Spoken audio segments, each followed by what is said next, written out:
জি, আসসালামু আলাইকুম। শুভ সন্ধ্যা।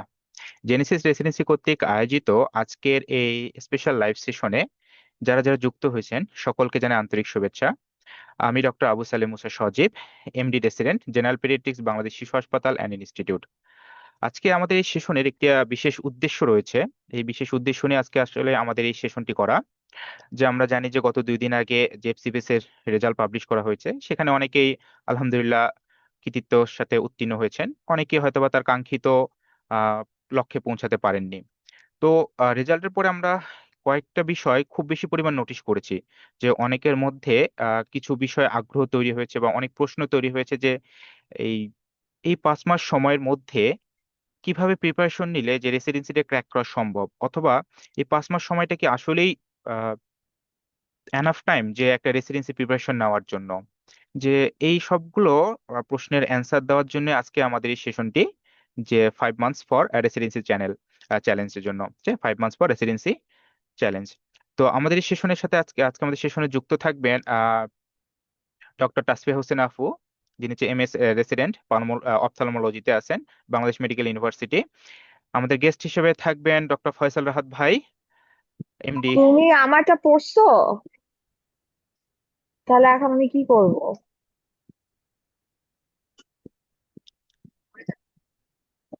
ওকে। তো আমাদের সাথে গেস্ট হিসেবে থাকবেন ডক্টর ফয়সাল রাহাত ভাই, এমডি সাইকিয়াট্রিক এমডি সাইকিয়াট্রিক। এছাড়া আমাদের সাথে স্পিকার হিসেবে থাকবেন ডক্টর সাইদুস সালিন ভাই, এমডি পালমোলজি, এনআইডিসিএইচ। তো আমি প্রথমে ডক্টর তাসফিয়া হোসেন আপুকে আমন্ত্রণ জানাবো যে ওনার এক্সপিরিয়েন্স শেয়ার করার জন্য। আসলে আপু, যে আহ, আমাদের এই রেসিডেন্সির ক্ষেত্রে আসলে প্রিপারেশনটা কেমন হওয়া উচিত, অথবা আপনার প্রিপারেশনটা আসলে কেমন ছিল, কিভাবে আপনি রেসিডেন্সি প্রিপারেশন নিয়েছিলেন, এবং 5 মাস সময়ের মধ্যে কি আসলে রেসিডেন্সির জন্য এনাফ সময় কিনা। ডক্টর তাসফিয়া হোসেন আপু।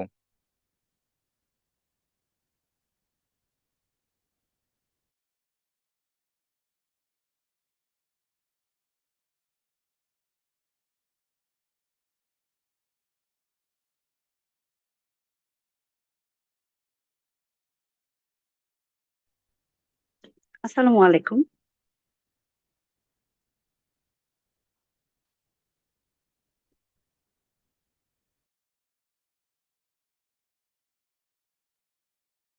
আসসালামু আলাইকুম। জি আপু, আপনি আপনার এক্সপিরিয়েন্সটা ভাই একটু শুনতে শেয়ার করতে পাচ্ছেন? পারেন। জি জি জি জি আপু।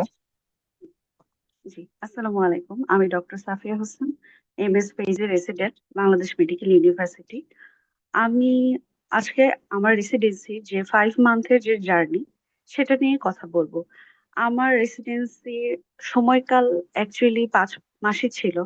আমি যখন গত বছর ঠিক করি যে রেসিডেন্সি পরীক্ষা 2025-এর নভেম্বরে অ্যাটেন্ড করব, তখন আমার কোনো কিছুই গোছানো ছিল না, কোনো পড়া গোছানো নাই। আমি তখনও জানি না যে কি করব।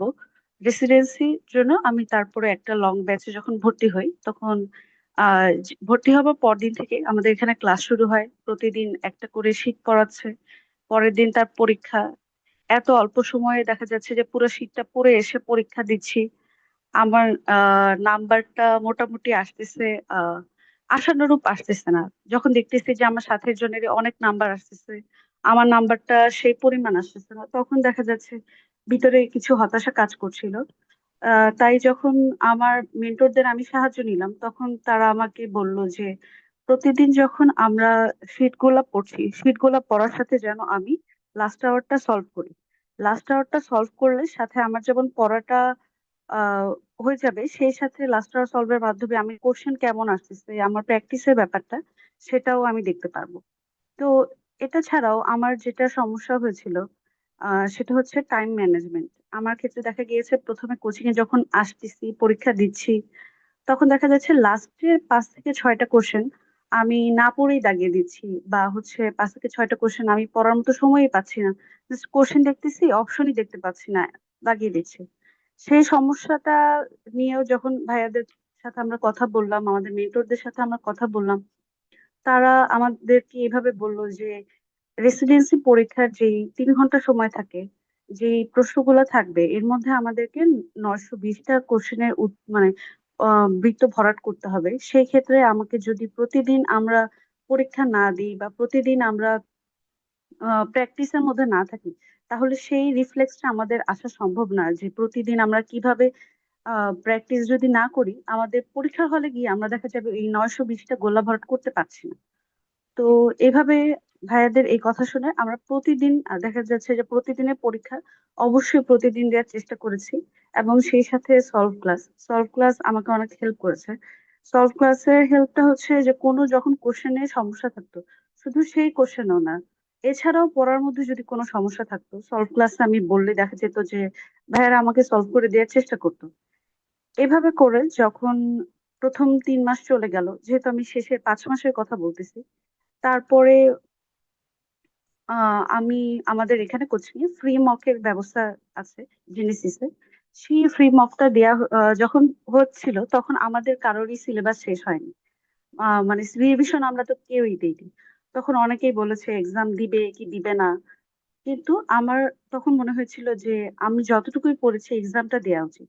এক্সাম দেওয়ার ফলে যেটা হচ্ছে যে অনেক আশানুরূপ নাম্বার না পেলেও নিজের মধ্যে একটা কনফিডেন্স গ্রো করেছে যে আমি এতটুকু পড়াশোনা করেছি, বা এতটুকু আমার পড়া হয়ে গেছে। আমি আমি আরো পড়লে বা আরো রিভিশন দিলে আমার পক্ষে হয়তো আরো ভালো করাও সম্ভব। তো রিভিশন কিভাবে দিব, তখন এটা আরেকটা কোশ্চেন। কারণ আমাদের এতগুলো শীট, এত টপিকস, এত পড়াশোনা, এত অল্প সময়ের মধ্যে রিভিশনটা আমরা কিভাবে দিব? সেই সাথে কোচিং এর পরীক্ষা চলতেছে, সাবজেক্ট ফাইনাল চলতেছে, মক চলবে। তখন আমাদের একজন মেন্টর আমাদেরকে বলল যে আমাদের পড়াটা আমাদের নিজেদের মতো গুছিয়ে নিতে হবে। কোচিং এর পরীক্ষা যেমন আমরা সাথে দিব, সেই সাথে নিজেদের পড়াটাকে, যদি হাতে আমাদের 1.5 মাস সময় থাকে, তাহলে আমাদের রিভিশনটাকে যেন আমরা প্রথমে 30 দিনে একবার রিভিশন, পরের 20 দিনে আরেকবার রিভিশন, পরে 10 দিনে আরেকবার রিভিশন, এইভাবে যেন আমরা পড়াটাকে ভাগ করি। কিংবা যদি 1 মাস থাকে, তাহলে প্রথম 20 দিন একবার রিভিশন, পরে 10 দিন আরেকবার রিভিশন। মানে মোট কথা ভাইয়ারা আমাদেরকে বলেছিল যে রিভিশনটা যেন আমরা বারবার দিতে থাকি, যেটা পড়বো সেটাই যেন আমি বারবার করে রিভিশন দিতে থাকি। এবং পড়াটা যদি আমি ঝালাইয়ের মধ্যে রাখি, একমাত্র তখনই আমার পরীক্ষার হলে বসে কোশ্চেন গুলো সলভ করা আমার জন্য সুবিধা হবে। কারণ তখন এত অল্প সময়ের মধ্যে ওই এতগুলো গোল্লা ভরাটের মধ্যে চিন্তা করব যে সেটার কোনো আসলে সময় থাকবে না। এভাবে যখন আমি লাস্টের ওই ফ্রি মকের পরে যে সময়টুকু ছিল, আমি আমার পড়াটাকে এরকম আহ আহ, 3 ভাগে করে 4 ভাগে করে রিভিশন দিই। প্রথম 30 দিনে একবার রিভিশন, পরের 20 দিনে একবার রিভিশন, পরের 10 দিনে আরেকবার রিভিশন। এর ফলে হয় কি, যখন আমাদের লাস্ট মকটা চলে আসলো বা পরীক্ষার একদম 1 সপ্তাহ আগে, তখন মোটামুটি আমার পুরো সিলেবাসটাই কয়েকবার করে রিভিশন হয়ে গেছে, শীট সহ, লাস্ট আওয়ার সহ। সেই সাথে আমি আমার আহ, যেহেতু আমাদের পরীক্ষায় এসবিএ টা আছে, এই জন্য আমি আমাদের এসবিএ এর জন্য এসবিএ আওয়ার সলভ করেছিলাম, যেন আমাদের আরো ভালো প্র্যাকটিস হয়, আমার কোশ্চেন গুলো যেন আমি সহজে ধরতে পারি। এর ফলে আমার একটা মোটামুটি ভালো একটা প্রিপারেশন হয়। লাস্ট মকে যখন আমি পরীক্ষা দিতে যাই, তখন আমি চিন্তা করেই যাই যে এটাই হচ্ছে গিয়ে আমার রেসিডেন্সি পরীক্ষা। আমি ওই পরীক্ষা অ্যাটেন্ড করেছি একদম রেসিডেন্সির মতো করে, যে আমি এখানে যাচ্ছি একদম ফুল রিভিশন দিয়ে যাচ্ছি, পরীক্ষা অ্যাটেন্ড করতেছি। এবং আহ, পরীক্ষার মধ্যে আমাদের এই প্রিপারেশনটা মাথায় রাখছি যে আমি যা পড়েছি তাই, এখন যে পরীক্ষা এটাই আমার আসল পরীক্ষা। আলহামদুলিল্লাহ, এরপরে আমার রেজাল্ট, আমাদের যে মক পরীক্ষা হলো, এখানে রেজাল্ট মোটামুটি আহ আশানুরূপ এসেছিল। এবং এই কনফিডেন্সটা নিয়ে আমি যখন পরের সপ্তাহে রেসিডেন্সি পরীক্ষা দিতে যাই, তখন দেখি যে পরীক্ষার হলে এখানে কোশ্চেন গুলা, জেনেসিসের যে পরীক্ষা আমরা কোশ্চেন গুলা দিই তার থেকেও কত সহজ। আমরা আরো অনেক কম সময়ের মধ্যে পরীক্ষাও কমপ্লিট করে ফেলতেছি। ফলে দেখা গেছে যে যেখানে আমি 5 মাস আগে আমার কোনো তেমন প্রিপারেশনই ছিল না, আগে আমি একবারও রেসিডেন্সি পরীক্ষাই দেইনি, সেখানে আমি 5 মাসে প্রতিদিনেরটা প্রতিদিন পড়ে, সেই সাথে লাস্ট আওয়ার সলভ করে এবং টাইম ম্যানেজমেন্ট নিয়ে আমি মানে গত বছরের 2025-এ যে নভেম্বর, সে পরীক্ষায় আমি অংশগ্রহণ করেছি। এবং আল্লাহ রহমতে আমার চান্সও হয়েছে। আপনারা যারা আগামীতে পরীক্ষা দিবেন 2026-এর নভেম্বরে, তারা যারা ভাবতেছেন যে এফসিপিএস এর প্রিপারেশন বা হচ্ছে যদি কোনো প্রিপারেশন না থাকে, এরকম অবস্থায় আমরা 5 মাসে কি আহ, একটা রেসিডেন্সির সম্পূর্ণ প্রিপারেশন নিতে পারবো কিনা, এই ক্ষেত্রে হচ্ছে অবশ্যই আমাদের পক্ষে নাম্বার 5 নাম্বার তো তোলা সহজ হবেই, এবং আপনি চান্সও পাবেন আপনার কাঙ্ক্ষিত ইনস্টিটিউটে। আর আমাদের এই 5 মাস সময় যদি আপনি সময়টাকে কাজে লাগাতে পারেন, আপনার পড়াটাকে কিভাবে পড়বেন সেটা যদি গোছাতে পারেন, তাহলে অবশ্যই আপনাদের পক্ষেও সবার সবার পক্ষে চান্স পাওয়া সম্ভব। আহ সবার জন্য শুভকামনা। আর হচ্ছে আহ যারা ভাবছেন যে অনেকের কোশ্চেন থাকে যে আহ কত নাম্বার পেতে হয়, বা কত নাম্বার 5 নাম্বার কত পেলে, বা হচ্ছে 120 পেলেই কি আমার কোনো সাবজেক্টে চান্স পাওয়া সম্ভব কিনা। আমি বলবো আপনার যেই সাবজেক্ট পছন্দ, আপনি যেই সাবজেক্টে কাজ করতে স্বাচ্ছন্দ্য বোধ করেন, সেই সাবজেক্টে পরীক্ষা দেওয়াটা ভালো, এবং সেই সাবজেক্টে ক্যারিয়ার করাটা ভালো। কারণ আপনি রেসিডেন্সি কোর্স কোনোভাবে কোর্স আউট হতে পারবেন, মানে কোর্স আউট হয়ে গেলে সেখানে আর জয়েন করার কোনো উপায় নেই। সেক্ষেত্রে আপনার উচিত হবে আপনি পছন্দ মতো সাবজেক্ট এবং পছন্দ মতো ইনস্টিটিউট চুজ করা, এবং সেক্ষেত্রে জেনেসিস আপনাদের সাথে থাকবে। ভাইয়ারা আমাদেরকে অনেক হেল্প করেছে আমরা কিভাবে ইনস্টিটিউট চুজ করব, এবং আমরা কিভাবে কোন সাবজেক্টে গেলে নিজের ক্যারিয়ার কিরকম হবে, অনেকে আমরা যারা ফিমেলরা আছি আমাদের জন্য সাবজেক্ট কেমন হবে, সবকিছু ভাইয়ারা অনেক হেল্প করেছে। এবং আমার 5 মাসের যে রেসিডেন্সি জার্নি, আলহামদুলিল্লাহ জেনেসিসকে আমি সাথে পেয়েছি। এছাড়াও আমার পরিবার এবং সবাই অনেক সাহায্য করেছে, এবং সৃষ্টিকর্তার অশেষ কৃপায় আলহামদুলিল্লাহ আমি বাংলাদেশ মেডিকেল ইউনিভার্সিটিতে চান্স পেয়েছি। আমার পক্ষে যেহেতু সম্ভব হয়েছে, আপনারাও ইনশাল্লাহ আহ পারবেন। সবার জন্য শুভকামনা। আসসালামু আলাইকুম। জি, ধন্যবাদ তাসফিয়া হোসেন আপুকে। তো আপুর কথা তো আমরা এতটুকু জিনিস বুঝতে পারলাম যে আপুর আসলে এই 5 মাস যে প্রিপারেশন নিছেন, এই প্রিপারেশন পিরিয়ডটা আসলে ওনার জন্য অনেক কঠিন ছিল। এবং আরেকটা ওনার কথা দ্বারা স্পষ্ট বোঝা গেছে যে উনি যতটুকু পড়াশোনা করুক উনি রেগুলার কিন্তু পরীক্ষাটা দিতেন। তো আমি মনে করে থাকি যে রেসিডেন্সিতে চান্স পাওয়ার ক্ষেত্রে যদি 1 নম্বর শর্ত বলে থাকেন, পড়াশোনার পাশাপাশি রেগুলার পরীক্ষা দেওয়াটা, এটা সবচেয়ে বেশি ভাইটাল। তো ধন্যবাদ আপুকে ধন্যবাদ জানাচ্ছি। তো এরপর আমি যাব ডক্টর সাইদুস সালিহিন ভাইকে।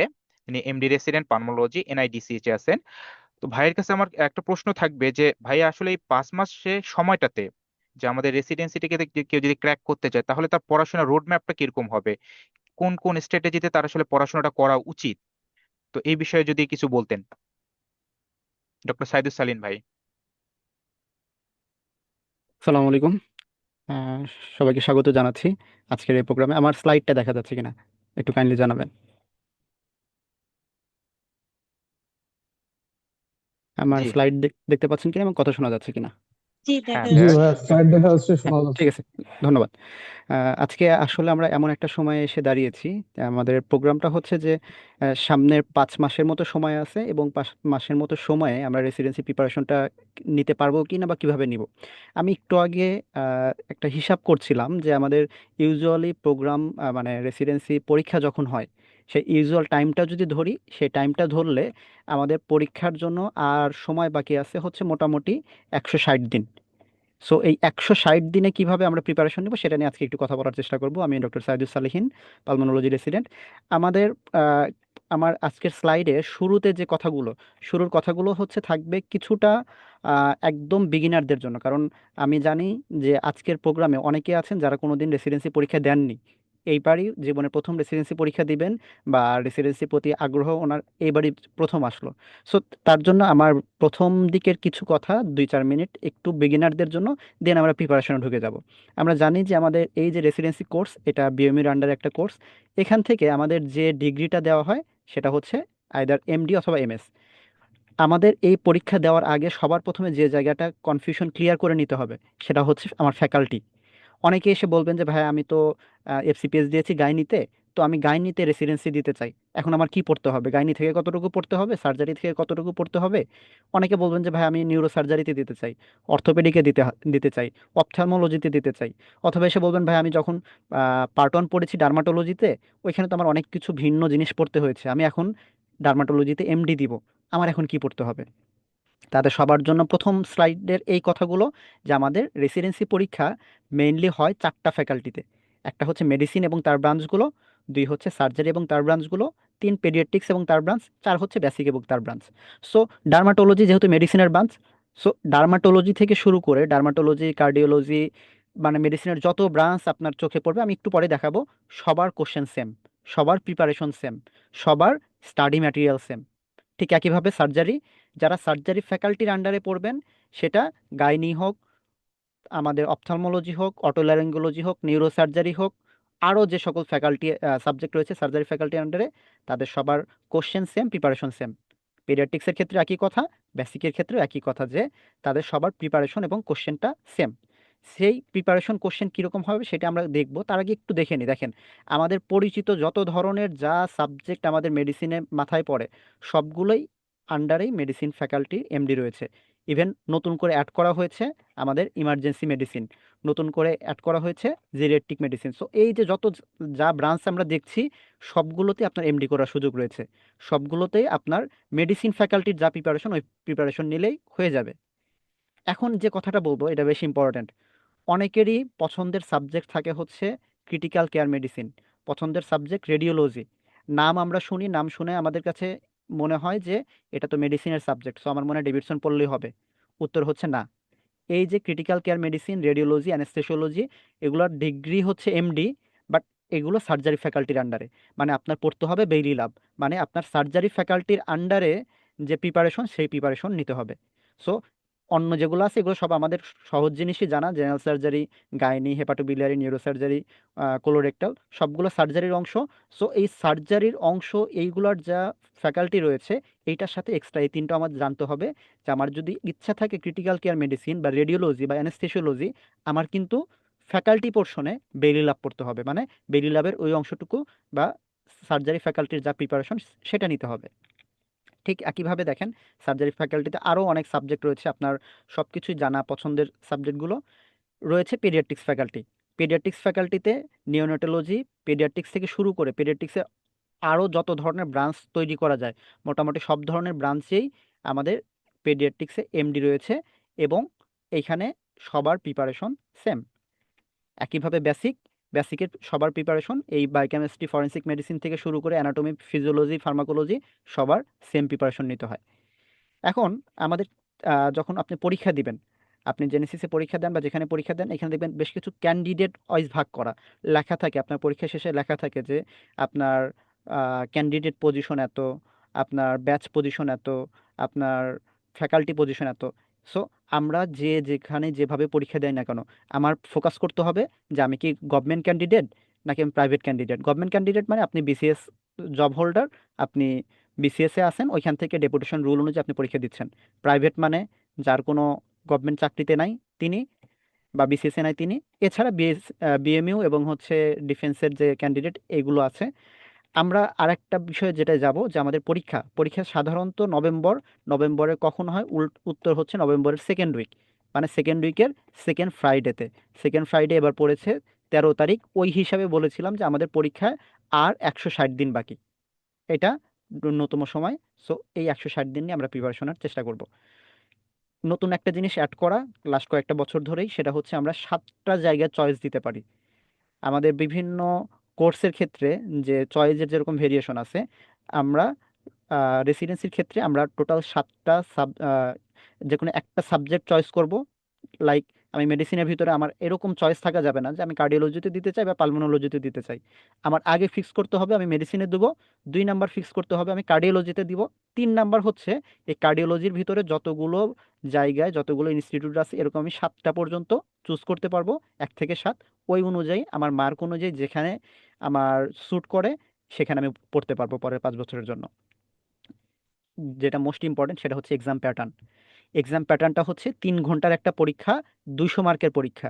প্রত্যেকটা কোশ্চেনে 5টা করে স্টেম, মানে আপনার 3 ঘন্টায় 1000টা স্টেম পড়তে হবে।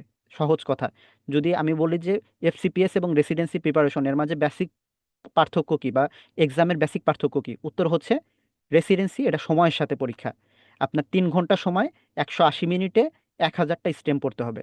এই 1000টা স্টেমের মধ্যে 200টা কোশ্চেনের মধ্যে 180টা থাকে এমসিকিউ, 20টা থাকে এসবিএ। অর্থাৎ আপনার অ্যাটলিস্ট 900টা এমসিকিউ, সেটা ট্রু অথবা ফলসের বৃত্ত ভরাট করতে হবে। অর্থাৎ অ্যাটলিস্ট 900টা বৃত্ত আপনার ভরাট করতে হবে, আর এসবি এর জন্য আর বাদ বাকি 20টা বৃত্ত ভরাট করতে হবে। সো একটা কথা এখন থেকেই মাথায় নিয়ে রাখেন যে রেসিডেন্সি পরীক্ষা দিব, আমার কি দরকার? উত্তর হচ্ছে আমার সময়ের মধ্যে পরীক্ষা শেষ করতে পারাটা ইম্পর্ট্যান্ট। অর্থাৎ এখানে যা আপনি অ্যান্সার করবেন, এফসিপিএসে যেরকম অনেক চিন্তা ভাবনা করে অ্যান্সার করে আসতে পারতেন, রেসিডেন্সিতে এই জিনিসটা সুযোগ তেমন একটা থাকে না। এখানে সবগুলোর উত্তর আসতে হয় হচ্ছে আপনার কলমের আগা থেকে, মানে রিফ্লেক্সে চলে আসতে হয়। তার জন্য রেসিডেন্সিতে একটা জিনিস ইম্পর্টেন্ট, সেটা হচ্ছে রিভিশন। খুব অ্যাটিপিক্যাল জিনিস পারার মধ্যে কোনো মাহাত্ম্য নেই। মাহাত্ম্য হচ্ছে যে টিপিক্যাল জিনিস, যেটা কমন জিনিস, ওই জিনিসটা আপনার কোনোভাবেই ভুল হবে না। সো ওইটাকে বারবার রিভিশন দিয়ে আপনার মোটামুটি একটা রিফ্লেক্সে নিয়ে আসতে হয়, যেন কোশ্চেন দেখলেই আপনি বুঝে যান যে এটার অ্যান্সার এই টাইপ হবে, সো আমি এটা দাগে। এখন কথা হচ্ছে তাহলে সিলেবাসটা কী ভাই? কিছুক্ষণ আগে তো বললেন যে মেডিসিনের সবার জন্য সেম সিলেবাস, সার্জারি সবার জন্য সেম সিলেবাস, পেডিয়াট্রিক্সের জন্য সেম সিলেবাস, বেসিকের জন্য সেম সিলেবাস। এই সেম সিলেবাসের মধ্যে আবার আরও কমন রয়েছে। কমনটা কি? আমরা এটাকে দুইটা ভাগে ভাগ করি। এই যে মাইক্রো, ফিজিও, প্যাথো, অ্যানাটমি, ফার্মাকোলজি এবং বায়োকেমিস্ট্রি, এই অংশটুকুকে আমরা নাম দেই হচ্ছে বেসিক। আর এই যে অংশটুকু, এটা হচ্ছে ফ্যাকাল্টি। এই বেসিক থেকে আমাদের থাকে হচ্ছে 150 মার্ক, আর ফ্যাকাল্টি যেটা, ফ্যাকাল্টি থেকে থাকে 50 মার্ক। এখন কথা হচ্ছে যে কোনো এক্সাক্ট মার্ক ডিস্ট্রিবিউশন আছে কিনা। এই যে 150 বললাম, 50 বললাম, উত্তর হচ্ছে কোনো এক্সাক্ট বিএমইউ কর্তৃক মার্ক ডিস্ট্রিবিউশন নাই। বাট বিগত এই 15 বছরের যে কোশ্চেন, সেই কোশ্চেন অ্যানালাইসিস যদি করা যায়, সেই কোশ্চেন অ্যানালাইসিস করলে দেখা যায় যে সবচেয়ে বেশি কোশ্চেন থাকে ফ্যাকাল্টি থেকে 50 মার্কের মতো। 2 নাম্বার মোস্ট ইম্পর্টেন্ট থাকে মাইক্রো থেকে, সেটা অলমোস্ট 40 মার্কের মতো। 3 নাম্বার মোস্ট ইম্পর্টেন্ট ফিজিও থেকে, সেটা 30 থেকে 35-এর মতো। 4 ইম্পর্টেন্ট থাকে প্যাথোলজি থেকে, অলমোস্ট 30 কোশ্চেন। 5 অ্যানাটমি থেকে, সেটা 25টার মতো কোশ্চেন থাকে। ফার্মাকোলজি থাকে 20টার মতো কোশ্চেন। বায়োকেমিস্ট্রি থাকে 10 থেকে 12টার মতো কোশ্চেন। এইটা হচ্ছে গ্রস মার্ক ডিস্ট্রিবিউশন। সো আমাদের অনেকেরই চিন্তা ভাবনা থাকে যে ভাই আমি মেডিসিনে পরীক্ষা দিব, কিন্তু আমার কিন্তু অ্যানাটমি তেমন একটা পারি না।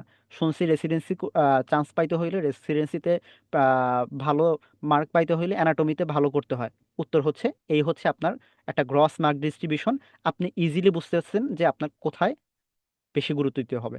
এই যে ফ্যাকাল্টিতে বললাম 50 মার্ক, এইটার ডিস্ট্রিবিউশন কেমন? এটা যারা মেডিসিন, মানে মেডিসিনের যতগুলো ব্রাঞ্চ ছিল, তাদের এই 50 মার্ক থাকবে হচ্ছে আপনার ডেভিডসন থেকে। যারা সার্জারির এই 50 মার্ক, এইটা থাকবে হচ্ছে আপনার বেইলি ল্যাব থেকে এবং আদার্স থেকে। যেমন গাইনির যারা আছেন, তাদের এই 50 মার্কের মধ্যে দেখবেন যে মোটামুটি 15-20 মার্ক পড়া হয়ে গেছে, কারণ এখানে গাইনি থেকেও কিছু অংশ থাকে। যারা আইএনটির আছেন, তাদেরও দেখবেন যে বেশ কিছু অংশ পড়া হয়ে গেছে, কারণ এই যে সার্জারি ফ্যাকাল্টির ফ্যাকাল্টি পোর্শন, এটাকে আমরা সাধারণত 6টা ক্লাসে 6টা লেকচার শিটের মাধ্যমে এটা আমরা পড়ানোর চেষ্টা করি। ওই 6টার মধ্যে দেখবেন যে ওইখানে বেসিক প্রিন্সিপাল সার্জারি এখানে থাকে 2টা, অর্থাৎ পিওর বেলিলাভ থেকে 2টা লেকচার বা 2টা শিট থাকে। বাদ বাকি অংশগুলো কিন্তু অ্যালাইড থেকে, মানে যিনি আইএনটি পড়েছেন তারপরেও এখানে কমন পাবেন, যিনি গাইনিকোলজি পড়েছেন তারপরেও এখানে কমন পাবেন। সো এই অংশ থেকে থাকে 50 মার্ক। এই 50 মার্কে সবচেয়ে বেশি লাভবান যিনি হন, তারা হচ্ছেন পেডিয়াট্রিক্স। পেডিয়াট্রিক্সের আপনার এফসিপিএসের প্রিপারেশনও যা, আমাদের এমডির প্রিপারেশন যেটা, অলমোস্ট সেম, 95% সেম হচ্ছে এফসিপিএস এবং রেসিডেন্সি। আর বেসিকের 50% যেটা, মানে যারা বেসিক ফ্যাকাল্টিতে দিবেন, অ্যানাটমি বা ফার্মাকোলজি বা ফরেনসিক মেডিসিন, এই যে বেসিক সাবজেক্ট বা বেসিক পোর্শনে যারা রেসিডেন্সি দিবেন, তাদের এই 50 থাকে হচ্ছে 25-এর মতো থাকে হচ্ছে মেডিসিন থেকে, এবং 25-এর মতো থাকে হচ্ছে সার্জারি থেকে। সবারই সব অংশটুকু আমাদের খুব সুন্দরভাবে রেডি করা আছে, আমরা ধীরে ধীরে দেখতে পাবো। সো আমরা মোটামুটি জেনে গেলাম মার্ক ডিস্ট্রিবিউশন কেমন, যে সবচেয়ে বেশি কোশ্চেন থাকে ফ্যাকাল্টি থেকে 50 মার্ক। সেই 50 মার্কের কোনটা কোথা থেকে থাকে সেটা একটু আমরা দেখার চেষ্টা করলাম। এখন আসেন, আমরা যে পরীক্ষাটা দিব, এই পরীক্ষায় নেগেটিভ আছে কিনা, এই কথাটা সবাই জিজ্ঞেস করেন। উত্তর হচ্ছে নেগেটিভ আছে, বাট নেগলিজেবল। প্রতি 20টা স্টেম যদি ভুল করেন, এমসিকিউতে প্রতি 20টা স্টেম যদি ভুল করেন, সেটার জন্য আমাদের 1 মার্ক কাটা যায়। 20টা স্টেমের জন্য 1 মার্ক কাটা। আমরা আগেই বলেছি রেসিডেন্সি মানে আপনার সময়ের মধ্যে শেষ করা। সো সময়ের মধ্যে শেষ করাটা ইম্পর্ট্যান্ট। এখানে এই 20টা স্টেম ভুল করলে যে আমার 1 মার্ক কাটা যাবে, এটা মাথায় আনবেন না। এসবি এর ক্ষেত্রে কোনো নেগেটিভ নাই। সো রেসিডেন্সি পরীক্ষা আমি দিব, নেগেটিভ আছে কি নাই যদি বলি, খাতা কলমে নেগেটিভ আছে, বাট আমরা যখন দাগাবো, দাগানোর সময় এগুলো মাথায় আনবো না। দাগানোর সময় আমার একটাই উদ্দেশ্য, টাইমলি পরীক্ষাটা শেষ করতে পারা। পাস মার্ক আছে কিনা, অনেকে বলেন যে এফসিপিএস এর যেরকম 70%-এর উপরে পাইতে হয়, রেসিডেন্সিতে এরকম আছে কিনা। রেসিডেন্সিতে কিছু কিছু সাবজেক্টে দেখবেন সিট ফাঁকা গেছে। সিট ফাঁকা গেছে বিষয়টা কেমন, মানে যারা পরীক্ষা দিছেন তাদের কেউই 200-র মধ্যে 120-এর উপরে পান নাই। সো 200-র মধ্যে 120-এর উপরে না পাইলে ওই সিটগুলো ফাঁকা যায়। অর্থাৎ আগে আপনার 60%-এর উপরে, মানে 60%-এর উপরে, 120-এর উপরে পাইতে হবে। দেন আপনার কম্পিট করতে হবে যে সাবজেক্টে, যে ইনস্টিটিউটে যতগুলো সিট রয়েছে সেই সিটের এগেনস্টে। সো আমাদের প্রিপারেশনটা কেমন হবে? প্রিপারেশনটা নিতে হয় এরকম টেস্ট ম্যাচের মতো। মানে আপনার রয়েছে প্রিপারেশন, ধৈর্য ধরে প্রিপারেশন, একটা টানা প্রিপারেশন। এখন আমার কথা হচ্ছে যে এই রয়েছে ধৈর্য ধরে যখন প্রিপারেশন নিব, আমাদের হাতে আছে এখন 5 মাস বা 160 দিন, এই সময় আদৌ সম্ভব কিনা। আমরা মোটামুটি মার্ক ডিস্ট্রিবিউশন নিয়ে আলোচনা করেছি, সাবজেক্ট নিয়ে আলোচনা করেছি। এখন এই 160 দিনে বা এই 5 মাসে আমি এটা কিভাবে কোপ আপ করবো? এটা কোপ আপ করার জন্য আমাদের যা টু ডু লিস্ট ফলো করতে হবে, প্রথম কথা আমাদের বেসিক প্রিপারেশন যেটা, এটার উপর ফোকাস করতে হবে। বেসিক প্রিপারেশন থেকে আমরা দেখেছিলাম এখান থেকে 150 মার্ক ক্যারি করে। সো এইটা নিয়ে আমাদের কোনো হেলাফেলা করা যাবে না। 2 নাম্বার কথা, যে একটা আইডিয়াল শিডিউল ফলো করতে হবে।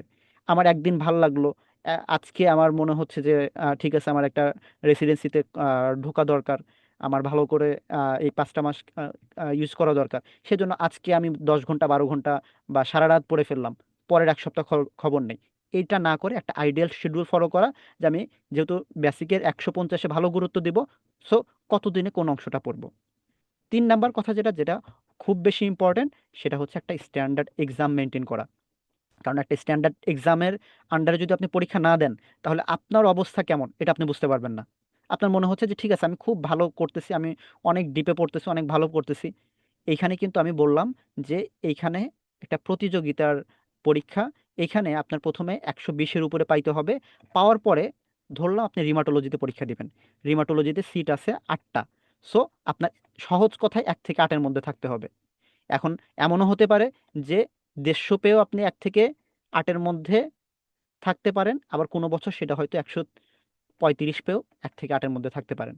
সো কোন বছরে কেমন মানুষজন পরীক্ষা দিচ্ছে, কার প্রিপারেশন কেমন, এইটা বোঝার জন্য একটা স্ট্যান্ডার্ড এক্সামে পরীক্ষা দিতে হয়। যেন নিজের অবস্থা কেমন, আমার আর কতটুকু প্রিপারেশন নিতে হবে, আর কতটুকু এমফেসাইজ দিতে হবে কোন টপিকের উপরে, সেটা বোঝার জন্যই একটা স্ট্যান্ডার্ড এক্সাম ফলো করা। আমরা ধরলাম যে আমরা কোনো কিছুই করবো না, আমি বাসায় বসে পড়বো। কথা হচ্ছে যে ভাই আপনি তো জেনেসিসের কথা বলতেছেন বা কোনো কোচিং সেন্টারের কথা বলতেছেন, আমি কিছুই করবো না, আমি বাসায় বসে পড়বো। সেটাও যদি করতে চান, সেটাও আপনার একটা standard guideline, standard schedule follow করতে হয়।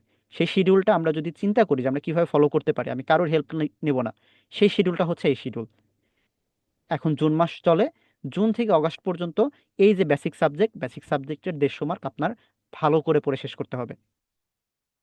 দেন সেপ্টেম্বর মাসে আপনি ফ্যাকাল্টি পোর্শন যে আছে, ফ্যাকাল্টি পোর্শনে 50 মার্ক পড়বেন। অক্টোবর মাসে প্রত্যেকটা সাবজেক্ট অনুযায়ী সাবজেক্ট ফাইনাল, আমরা যে পরীক্ষাগুলো নেই, এই সাবজেক্ট ফাইনাল ধরে ধরে ওই অনুযায়ী আপনি বারবার রিভিশন দিতে থাকবেন, মানে সাবজেক্ট ওয়াইজ রিভিশন। দেন নভেম্বর মাসের প্রথম যে সময়টুকু পাবেন 10-12 দিন, ওই সময়ে বারবার রিভিশন দিয়ে একটা আইডিয়াল মক পরীক্ষাটা দেওয়া এবং নিজের অবস্থাটা যাচাই করে নেওয়া। এখন এইখানে আমাদের কথা আসতে পারে যে আমরা তাহলে 4টা ফ্যাকাল্টির যে কোনো একটা অংশে আছি। আমরা আইদার আছি হচ্ছে মেডিসিনে, আইদার আছি হচ্ছে আমরা সার্জারিতে, আইদার আছি আমরা পেডিয়াট্রিক্সে, অথবা আমরা আছি হচ্ছে বেসিকে। এখন পেডিয়াট্রিক্সের প্রিপারেশন যারা নিচ্ছেন বা এফসিপিএস এর প্রিপারেশন যারা নিয়েছেন, তাদের মোটামুটি 95% পড়া হয়ে গেছে, বা 95% পড়া আপনার পড়ার সাথে আপনি অভ্যস্ত আছেন। যারা সার্জারির আছেন তাদের মোটামুটি 80 থেকে 85% পড়া হয়ে গেছে। মানে অলরেডি ওই অ্যানাটমি, ওই ফিজিওলজি, বায়োকেমিস্ট্রি, মাইক্রোবায়োলজি, ওই জিনিসগুলো অলরেডি আপনার পড়া আছে। যারা মেডিসিনে আছেন তাদের পড়া আছে হচ্ছে ফ্যাকাল্টি পোর্শনটা, এবং পড়া আছে হচ্ছে ফিজিওলজি পোর্শনটা। আর অল্প কিছু কিছু নিওপ্লাসিয়ার অংশ পড়া আছে, কিছু মাইক্রো অংশ পড়া আছে। বাট আপনাদের অন্য যে অংশগুলো আছে, অন্য অংশগুলো নিয়ে আরও বেশ কিছু কাজ করতে হয়। আর যারা মেডিসিনের নন অ্যালাইডে ছিলেন বা সার্জারি নন অ্যালাইডে ছিলেন, তাদের আসলে আলাপটা ভিন্ন। আমরা কথা বলছি যেখানে, এইখানে হচ্ছে জেনারেল সার্জারির আন্ডারে বা মেডিসিনের মাদার আন্ডারে অথবা পেডির মাদারের আন্ডারে যারা, তাদের প্রিপারেশনের কথা। সো এইখান থেকে আপনার বাদবাকি অংশটুকু কিভাবে কভার করবেন, এটার একটা ছোট্ট রোডম্যাপ এখানে দেওয়া। আমরা যদি চিন্তা করি যে এই রোড ম্যাপ আমরা কিভাবে ফলো করবো, দেখেন আমি এখানে আপনাদের সুবিধার জন্য একটা আমাদের অফলাইন ব্যাচ, যেটা সামনের 11 তারিখ থেকে শুরু হবে, 11 জুন থেকে শুরু হবে অফলাইন মেট্রো ব্যাচ, এটার একটা শিডিউল নিয়ে এসেছি। এখানে দেখেন সপ্তাহে মোটামুটি 2 দিন করে ক্লাস হচ্ছে, একদিন করে আসতেছেন, ক্লাস করতেছেন, পরীক্ষা দিচ্ছেন, পরের ক্লাসের জন্য প্রিপেয়ার হচ্ছেন। এইভাবে করে করে আপনার এই 11 জুন থেকে শুরু করে প্রথমে বেসিক অংশটুকু শেষ হলো, দেন ফ্যাকাল্টি অংশটুকু শেষ হলো, দেন আমাদের অক্টোবরে গিয়ে সাবজেক্ট ফাইনালগুলো শেষ হলো, দেন তারপরে আমাদের অক্টোবরের শেষের দিকে মক টেস্টটা দিয়ে আপনার প্রিপারেশনটা কমপ্লিট হলো। এখানে প্রত্যেকটা জায়গায় দেখেন, আপনি যখন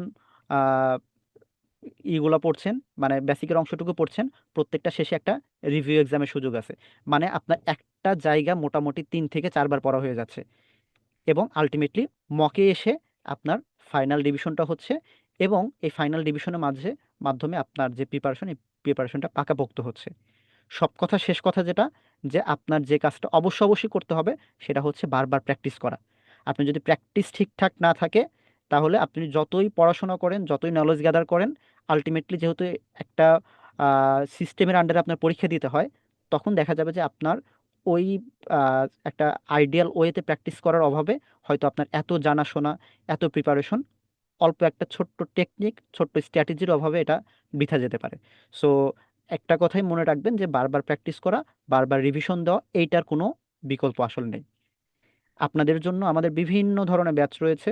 যারা মেডিসিনের রয়েছেন বিশেষ করে, তাদের জন্য রেগুলার যে ব্যাচগুলো, এগুলো হচ্ছে সবচেয়ে সুইটেবল, কারণ যেহেতু আপনার এক্সট্রা বেশ কিছু জিনিস পড়তে হয়, মানে অ্যানাটমি, প্যাথোলজি, ফার্মাকোলজি, এগুলো পড়তে হয়, এবং এটা খুব ভালোভাবে সম্ভব, কারণ এখানে আমরা শিডিউলে দেখলাম যে শিডিউলে প্রত্যেকটা জিনিস, এই যে মাইক্রো দিয়ে শুরু হবে, এরপরে প্যাথো, এরপরে অ্যানাটমি, এরপরে ফিজিওলজি, প্রত্যেকটা জিনিস অ্যাটলিস্ট 3 থেকে 4 বার আপনার রিভিশন হয়ে যাবে জাস্ট এই শিডিউলটা ফলো করলেই।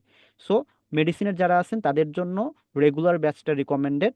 যারা সার্জারি, পেডিয়াট্রিক্সের আছেন, যাদের একটু কম পড়া আছে, তাদের জন্য আপনাদের রিকমেন্ডেড হচ্ছে স্পেশাল ব্যাচগুলো, লাইক লাস্ট আওয়ার ব্যাচ, অথবা আমাদের এক্সাম প্লাস ব্যাচ, অথবা আমাদের 500 টপিক ব্যাচ। যারা পেডিয়াট্রিক্সের আছেন তাদের exam batch, exam plus batch, এরকম সব ধরনের ব্যাচ। দেখেন এমন কোনো ব্যাচ নাই যেটা আসলে রেসিডেন্সি টিম রাখে নাই। হ্যাটস অফ টু দেম, তারা আসলে আপনাদের প্রিপারেশন যেন সহজ হয়, যেন 5 মাসে আপনি খুব ভালো একটা অবস্থান নিজের তৈরি করতে পারেন, যেন আপনার এটা মনে না হয় যে আমি তো মাত্র 5 মাস পড়তেছি। আহ, সেরকম কোনো অবস্থায় তারা রাখেন নাই। তারা এমন একটা শিডিউল তৈরি করছেন যেন এটা তারা আপনাকে ঠিক ওই পরিমাণ যোগ্য করা যায়, যে পরিমাণ যোগ্যতে আপনি নভেম্বর মাসে গিয়ে একটা সুন্দর স্ট্যাটাস দিতে পারেন, আলহামদুলিল্লাহ স্ট্যাটাস, যে আমি আমার পছন্দের সাবজেক্টে পছন্দের জায়গায় চান্স পেয়েছি। আমি আমার একদম শেষ মুহূর্তে চলে এসেছি, দুই একটা কথা দ্বারা আমরা শেষ করব। যে রেসিডেন্সি এক্সাম এটা একটা কম্পিটিশনের এক্সাম। এখানে আমাদের একটা দিক থেকে ভালো যে এখানে সার্টেনিটি আছে। এখানে এমন না যে কোশ্চেন কঠিন করলো কারোরই পাস হবে না, কোশ্চেন কঠিন করলো আহ, কারোরই এবার চান্স হলো না। এখানে মোটামুটি একটা স্ট্যান্ডার্ড কোশ্চেন হয়, এবং ম্যাক্সিমাম সিটি ফিল আপ হয়, অর্থাৎ ম্যাক্সিমাম মানুষজনই পাস করে। এই পাশের পরের থেকে, মানে 120-এর পর থেকে এই কম্পিটিশনটা চলতে থাকে। এই কম্পিটিশনের রেসে আপনি আগানোর জন্য চেষ্টা করছেন, এবং যদি আপনি কনসিস্টেন্ট থাকেন, এই 5 মাস বা এই 160 দিন এনাফ টাইম। সো আমি এই কথাটা বলে শেষ করব, it is never too late to start. আপনি জাস্ট স্টার্ট করেন, কারণ এখানে 150 মার্ক কিন্তু সবার জন্য সেম। আপনি মেডিসিন বলেন, সার্জারি বলেন, পেডি বলেন, বেসিক বলেন, সবার জন্য সেম। সো আপনার জাস্ট স্টার্ট করা দরকার। এখন আপনার মাথায় অনেক ধরনের কোশ্চেন আসবে, ভাই আমার জন্য মেডিসিনের কোন সাবজেক্টটা ভালো হবে, সার্জারি কোন সাবজেক্টটা ভালো হবে, এটার প্রোস কনস কেমন। কথা হচ্ছে, আপনাদের এই সবগুলো চিন্তা ভাবনাকে আমরা মাথায় রেখে, আমরা সেপ্টেম্বর মাসের দিকে যখন রেসিডেন্সি সার্কুলার দেওয়া হয়, তখন আমরা যে কাজ করি, তখন টিপস অ্যান্ড ট্রিক্স নামে একটা প্রোগ্রাম আয়োজন করি। যে প্রোগ্রামে আপনার প্রত্যেকটা সাবজেক্টের ডিটেল বলা হয়, আপনার জন্য কোন সাবজেক্ট ভালো, আপনি কেমন করতেছেন, আপনি কোন সাবজেক্টে পরীক্ষা দিলে আপনার চান্স হওয়ার সম্ভাবনা থাকবে। এই কথাগুলো কিন্তু সেপ্টেম্বর মাসে আমরা আলোচনা করার চেষ্টা করি, এবং বেশ ভালোভাবে আলোচনা হয়। সো এখন অত কিছু, মানে সেপ্টেম্বর মাসের চিন্তা ভাবনা এখন না করে, আমি বলবো, আমি পরামর্শ দিব, এখন জাস্ট স্টার্ট করেন। স্টার্ট করলেই আপনি এই কম্পিটিশন যেটা ছিল, এই কম্পিটিশনে সামনের জন হতে পারবেন, এবং আপনার একটা পছন্দের জায়গা, পছন্দের সাবজেক্ট, পছন্দের ইনস্টিটিউটে একজন রেসিডেন্ট হয়ে আপনি আপনার স্বপ্ন পূরণ করতে পারবেন। আপনি আপনার স্বপ্ন পূরণ আহ, খুব ভালোভাবে করতে পারেন, এবং সেই পাশে জেনেসিস রেসিডেন্সি টিম থাকুক, এই আশা ব্যক্ত রেখে আমি আমার কথা এখানে শেষ করছি। আপনাদের কারো কোনো কোশ্চেন থাকলে আপনারা চ্যাট বক্সে জানান, আমরা চেষ্টা করবো আপনাদের এগুলো অ্যান্সার করার। সবাইকে ধন্যবাদ। আমি চলে যাচ্ছি ডক্টর সজীবের কাছে। জি, ধন্যবাদ সাইদুস সালিন ভাইকে, যে এত সুন্দর একটা রোড ম্যাপ আমাদের সামনে প্রেজেন্ট করার জন্য। তো আমি সাইদুস সালিন ভাইয়ের কাছ থেকে কয়েকটা প্রশ্নের একটু অ্যান্সার চাচ্ছি। যে একজন প্রশ্ন করছেন যে আসলে উনি হচ্ছে প্রাইভেট ক্যান্ডিডেট, তো পালমোনলজিতে আসলে কেমন মার্ক লাগে যে আসলে চান্স পাওয়ার জন্য, ডক্টর সাইদুস সালিন আচ্ছা, ভাই? আম, এই যে মার্কের বিষয়টা, এটা আমি একটু হিন্টস দেওয়ার চেষ্টা করেছিলাম যে রিমাটোলজির একটা উদাহরণ দিয়ে, হুম, যে এটা কিন্তু এক এক বছরে এক এক সময় ভ্যারি করে। ধরেন আপনি গ্রুপ স্টাডি করছেন 10 জন মিলে এবং 10 জনই বেশ ভালো করতেছেন। তো হঠাৎ এই 10 জনেরই মনে হইলো যে আমরা এবার পালমোনোলজিতে পরীক্ষা দিব। সো ওইবার কিন্তু পালমোনোলজির কম্পিটিশনটা বেড়ে গেল। ঠিক একইভাবে আপনার যখন আপনি পরীক্ষা দিতে থাকবেন, পরীক্ষা দিতে থাকলে মোটামুটি বোঝা যায় যে আসলে কোন সাবজেক্টে এবার বেশি প্রেশার যাচ্ছে, যারা ভালো প্রিপারেশন নিচ্ছে তারা কোন সাবজেক্টে দিচ্ছে। সো কোনো কাট অফ লেভেল নাই বা কোনো ডিস্টিংক্ট কোনো মার্ক নাই যে এই মার্কে এই সাবজেক্ট সেফ, বা এই মার্ক এই সাবজেক্টের জন্য ভালো, বা এই সাবজেক্টের কম মার্ক পেলেও হয়। এটা প্রত্যেক বছর টু বছর ভ্যারি করে। তবে আমরা যেটা বলি যে 150, around 150 is a good mark. Saidus Salim ভাইয়ের কাছে আরেকটা প্রশ্ন আছে। যে একজন জিজ্ঞেস করছেন যে যে ওনার হচ্ছে ইন্টার্ন শেষ হবে মার্চের 3 তারিখে, তো উনি কি হচ্ছে এবার হচ্ছে রেসিডেন্সি দিতে পারবেন কিনা, নভেম্বর যে 26-এর রেসিডেন্সি সেখানে বসতে পারবেন আচ্ছা, কিনা? আমি আমি এটা আমার স্লাইডে উল্লেখ করা উচিত ছিল, দুঃখিত। সেটা হচ্ছে যে আমাদের ইলিজিবল ক্রাইটেরিয়া যেটা, এই বছরের ফেব্রুয়ারির 28 তারিখের মধ্যে যাদের ইন্টার্ন শেষ হয়েছে তারা পরীক্ষা দিতে পারবেন। সো যার মার্চের 3 তারিখে হয়েছে তার প্রতি আমি সমবেদনা জ্ঞাপন করছি। আপনি আসলে এই বছর পরীক্ষা দিতে পারবেন না, আপনি সামনের বছরের ডিপ্লোমা, সামনের বছরের রেসিডেন্সি ওই পরীক্ষাগুলো দিতে পারবেন। যারা ফেব্রুয়ারি 28 তারিখের আগে ইন্টার্ন শেষ করেছেন তারা পরীক্ষা দিতে পারবেন এই নভেম্বরে। ওকে, সাইদুস সালিম ভাইকে অনেক ধন্যবাদ। তো বাকি অনেকের যে প্রশ্নগুলো আসছে মোটামুটি আমি আহ, যতদূর দেখতে পারছি সাইদুল সালিম ভাই সবগুলোই কভার করার চেষ্টা করছেন। যে প্রিপারেশনটা আসলে কেমন হওয়া উচিত, কেউ যদি হচ্ছে মেডিসিনের প্রিপারেশনটা নয় তার এক্সট্রা কি কি পড়তে হবে, অথবা যদি কেউ পেডিয়াট্রিক্স এর আগে পার্ট 1-এর প্রিপারেশন নয় তার জন্য আসলে পড়াটা আর কতটুকু দরকার হবে। গাইনির ক্ষেত্রে ঠিক একই রকম, এবং সার্জারির ক্ষেত্রে ভাই বলে দিলেন যে প্রায় প্রিপারেশন অলমোস্ট প্রায় কিন্তু সেম, ফ্যাকাল্টির কিছু অল্প এবং বেসিক কিছু পড়লেই আমরা মোটামুটি কভার করতে পারবো। তো সাইদুল সালিম ভাইয়ের কাছে আরেকটা প্রশ্ন, যে যে এফসিপিএস এবং রেসিডেন্সি যে স্যালারি স্ট্রাকচারটা, এটা আসলে কিরকম? আচ্ছা, স্যালারি স্ট্রাকচার হচ্ছে রেসিডেন্সির ক্ষেত্রে যেটা, যে মোটামুটি সবগুলো ইনস্টিটিউটেই এটা মাসের শুরুতেই 1 থেকে 7 তারিখের মধ্যে সাধারণত এটা দিয়ে দেয়। মানে মান্থলি বেসিসে অনারিয়াম যেটা সেটা দিয়ে দেয়। শুরুর দিকে মানে অনারিয়াম স্টার্ট হতে একটু সময় লাগে, মানে 1 থেকে 1.5 মাস কোনো কোনো ইনস্টিটিউটে লেগে যায়।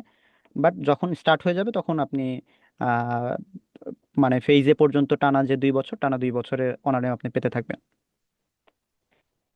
আচ্ছা, ধন্যবাদ সাইদুল সালিম ভাইকে।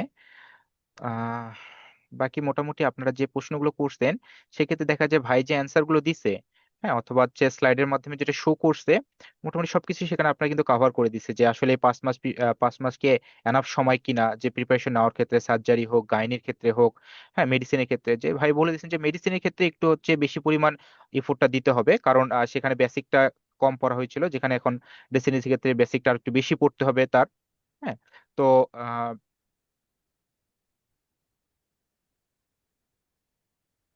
আচ্ছা, অনেকে আবার প্রশ্ন করছেন যে অফথালমোলজিতে আসলে কেমন মার্ক পেতে হবে।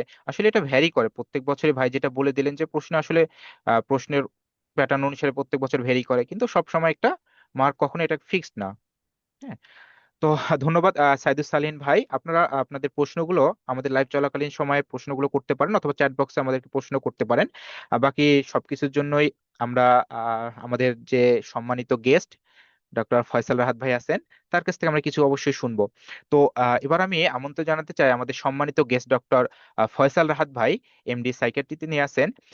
ভাই আসলে যে ভাইয়ের কাছ থেকে শুনবো যে আসলে প্রিপারেশনটা তো সাইদুল সালিম ভাই বলে দিলেন, কিন্তু আপনার কি মনে হয় যে না আসলে 5 মাস কি এনাফ সময় যে আমাদের এই প্রিপারেশনটাকে কাভার করার জন্য, এবং আরো কিভাবে স্মার্ট ওয়েতে একটা প্রিপারেশন নেওয়া আরো পসিবল হবে?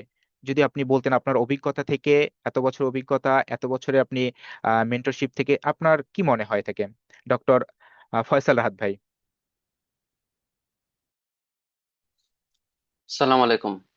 সজীব, আমাকে শুনতে পাচ্ছ? জি ভাইয়া, আমি শুনতে পাচ্ছি। আচ্ছা, ধন্যবাদ। আহ, আবারও সবাইকে স্বাগত জানাচ্ছি যারা আজকে আমাদের সাথে জুমের মাধ্যমে কিংবা ফেসবুকের মাধ্যমে যুক্ত হয়েছেন।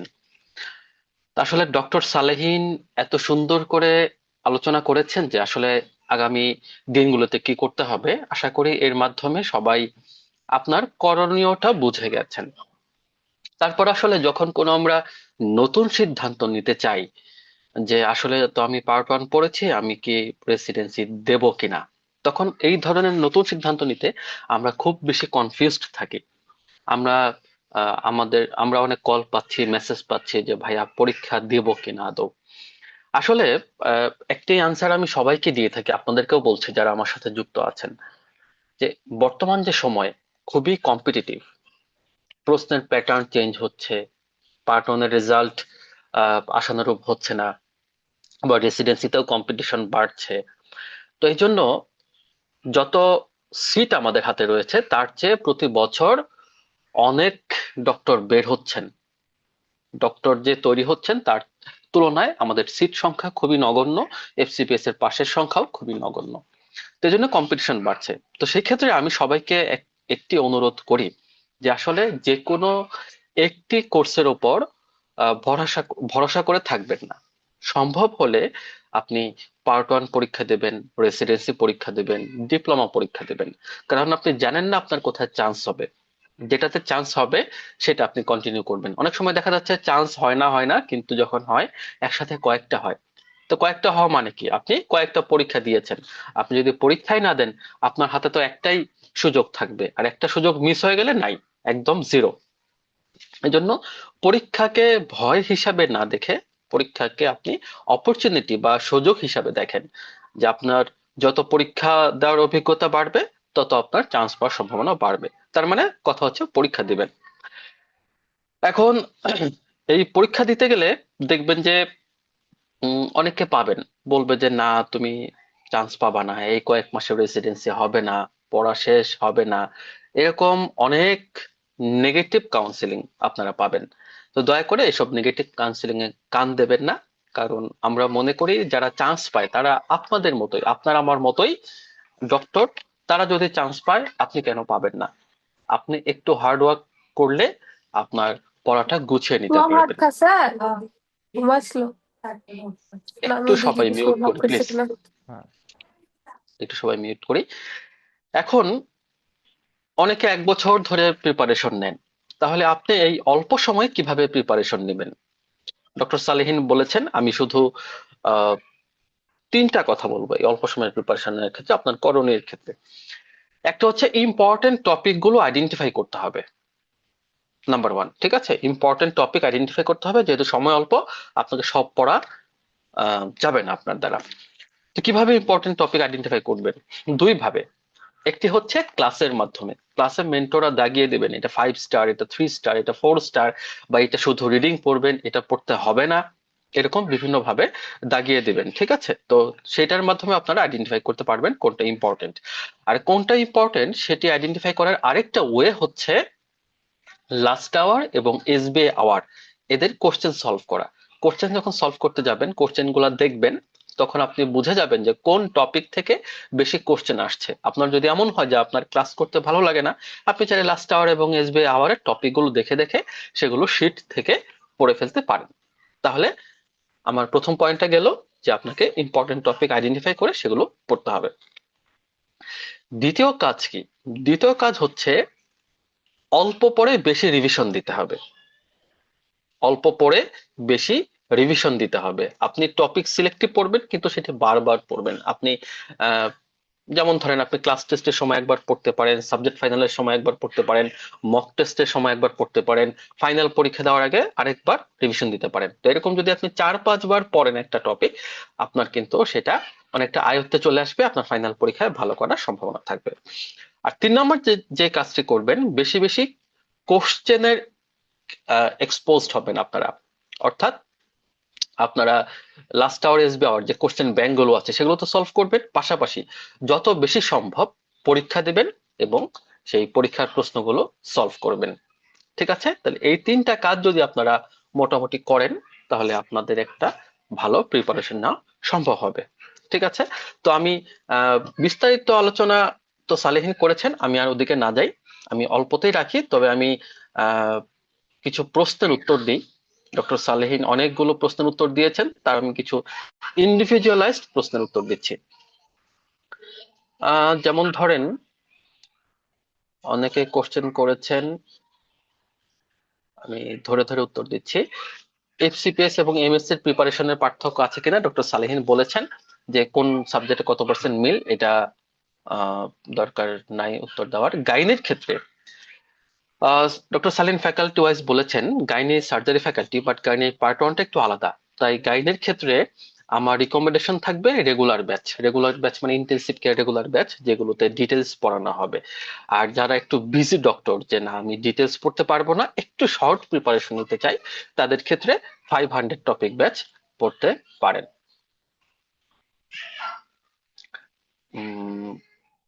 এফসিপিএস এবং রেসিডেন্সি একসাথে পড়া সম্ভব হবে কিনা এইটা আপনাদের একান্ত আপনার উপর। আপনি যদি ফ্রি থাকেন সারাদিন, সারাদিন পড়ার মতো অ্যাবিলিটি রাখেন, তাহলে আপনি দুইটা কোর্স একসাথে পড়তে পারেন। কিন্তু আপনি যদি মনে হয় যে আপনার কিছুটা ব্যস্ততা রয়েছে, তাহলে আপনি দুইটা হয়তো সমান তালে পারবেন না, একটাকে মেইন ফোকাস করে আরেকটা অল্প অল্প করে পড়তে পারেন। নভেম্বর এক্সাম হলে সব ক্লাসগুলো কবে শেষ করবে?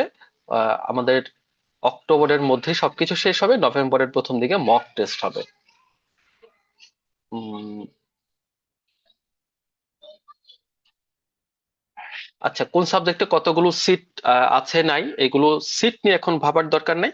এগুলো আমরা ডক্টর সালিন যেভাবে বলেছেন যে আমাদের টিপস এবং ট্রিক্স এবং সাবজেক্ট চয়েস একটা সেশন হবে পরীক্ষায় সার্কুলার দেওয়ার পর, তখন আমরা কোন সাবজেক্টে কতগুলো সিট কতগুলো ইনস্টিটিউট সেগুলো আমরা আলোচনা করব, তখন আপনারা বুঝতে পারবেন। আপাতত আপনারা শুধু ফ্যাকাল্টি সিলেক্ট করে রাখেন যে আমি সার্জারি ফ্যাকাল্টি বা মেডিসিন ফ্যাকাল্টিতে আমি পরীক্ষা দিতে চাই, কারণ আমাদের প্রিপারেশনটা ফ্যাকাল্টি ওয়াইজ হবে। সার্জারির প্রিপারেশন নিলে রেসিডেন্সির প্রিপারেশন নতুন করে খুব বেশি নিতে হয় না, ডক্টর সালিন বলেছেন অলমোস্ট 80% মতো কভার করবে।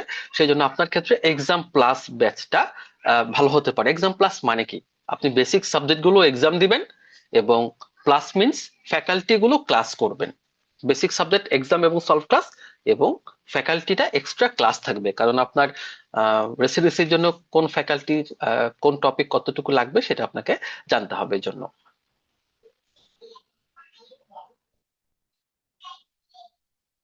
আর নম্বর নিয়ে আমি উত্তর দিচ্ছি না, নম্বর নিয়ে ডক্টর সালিন সুন্দরভাবে বলেছেন।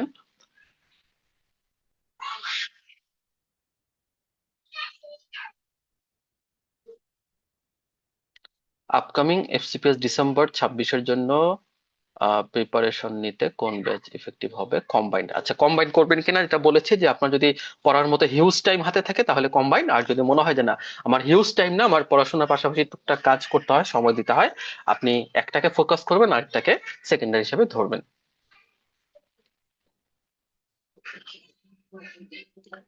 ডেভিডসন পড়া আছে, এখন আপনি কি করবেন? ডেভিডসন থেকে মোটামুটি 40 থেকে 50 নাম্বার আসে, ডক্টর সালিন মার্কস ডিস্ট্রিবিউশন দেখিয়েছেন। তাহলে বাকি 150 নাম্বার আপনাকে কভার করতে হবে। হয়তো 150 থেকে আপনি অল্প কিছু টপিকস পড়েছেন, কিন্তু বেশিরভাগই বাকি রয়ে গেছে। এই জন্য আপনার ক্ষেত্রে রেগুলার ব্যাচ বা ইন্টেনসিভ কেয়ার রেগুলার ব্যাচ এগুলো রিকমেন্ড করছি। গাইনি, মেডিসিন, রেডিওলজি যেগুলো ব্যতিক্রমী মানে পরীক্ষা হয়, হ্যাঁ, মানে অ্যালাইড সাবজেক্ট না, মেডিসিন অ্যালাইড, সার্জারি অ্যালাইড, পেডিয়ালাইড, এগুলো ছাড়া যেগুলো ব্যতিক্রমী, যেমন হচ্ছে গাইনি, ইএনটি, আই, তারপর রেডিওলজি, সাইকিয়াট্রি, এইসব সাবজেক্টের ক্ষেত্রে রেগুলার ব্যাচে কোচিং করাই ভালো হবে, কারণ আপনার ক্ষেত্রে প্রস্তুতিটা একটু আলাদা হবে। আর যদি ব্যস্ত থাকেন, আগেই বলেছি, তাহলে 500 টপিক ব্যাচ বা লাস্ট আওয়ার ব্যাচ আপনার ক্ষেত্রে ভালো হতে পারে। 5 মাসে প্রিপারেশন নেওয়া যাবে কিনা? অবশ্যই অবশ্যই যাবে। আমাদের অনেক মেন্টর আছেন 5-6 মাসে যারা প্রিপারেশন নিয়েছেন। ঠিক আছে, কারণ আপনি যখন এফসিপিএস পড়েছেন টুকটাক তো পড়েছেন, আপনার এটা বেসিক দাঁড়িয়ে গিয়েছে। গ্যাংলিয়া ব্যাচ এবং নিউরন ব্যাচের পার্থক্য কোথায়? আচ্ছা, নিউরন হচ্ছে লাইফ ব্যাচ, ঠিক আছে, এটাতে লাইভ ক্লাস হবে। আজকে ক্লাস হলে পরের দিন সেটা রেকর্ড ভার্সন পাবেন। আর যেটা গ্যাংলিয়া ব্যাচ, সেটা রেকর্ডেড ব্যাচ, আগে থেকে রেকর্ড দেওয়া ক্লাস থাকবে, সেগুলো আপনাকে যথাসময়ে আপলোড দেওয়া হবে। অনেকে নম্বর নিয়ে প্রশ্ন করেছেন, আবারও বলছেন নম্বর নিয়ে উত্তর এটা আমি আপাতত দিচ্ছি না। ডক্টর সালেহিন এই ব্যাপারে সুন্দরভাবে বলেছেন। রেডিওলজি পড়তে পরীক্ষা দিলে ফ্যাকাল্টি পোর্শন কি পড়তে হবে? ফ্যাকাল্টি পোর্শন সার্জারির মতোই পড়তে হবে। সার্জারি ফ্যাকাল্টিতে আপনি যেই সাবজেক্টে পরীক্ষা দেন না কেন, radiology, ophthalmology, ENT, orthopaedics, neuro surgery, যে সাবজেক্টে পরীক্ষা দেন না কেন, কিংবা গাইনি, আপনার ক্ষেত্রে সার্জারি ফ্যাকাল্টির পোর্শনটুকু পড়তে হবে। মিনস আপনার আইএনটি, অর্থ, নিউরো যত সার্জারি আছে সবই পড়তে হবে। প্রিন্সিপাল অফ সার্জারি আপনাকে পড়তে হবে।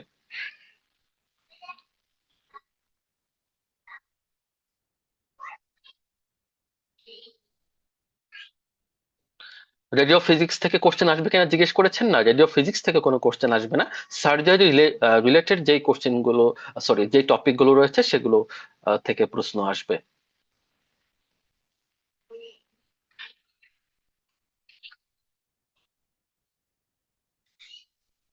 একজন জিজ্ঞেস করেছেন সার্জারিতে তার এফসিপিএস প্রিপারেশন নেওয়া আছে, এখন কি করতে হবে? এখন হচ্ছে সেগুলোই পড়বেন, যে সার্জারির ক্ষেত্রে অলমোস্ট 80% মিল আছে, তাই সার্জারির আগের প্রিপারেশন নেবেন। শুধু ফ্যাকাল্টিটা কতটুকু কি পড়বেন সেটা একটু আপনাকে গুছিয়ে নিতে হবে ক্লাসের মাধ্যমে অথবা লাস্ট আওয়ার বই দেখার মাধ্যমে।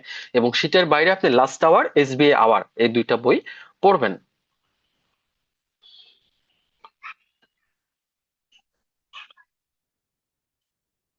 উম, আচ্ছা, অনেকগুলো কোশ্চেন উত্তর হয়েছে, আরো কিছু কোশ্চেন এসেছে দেখছি।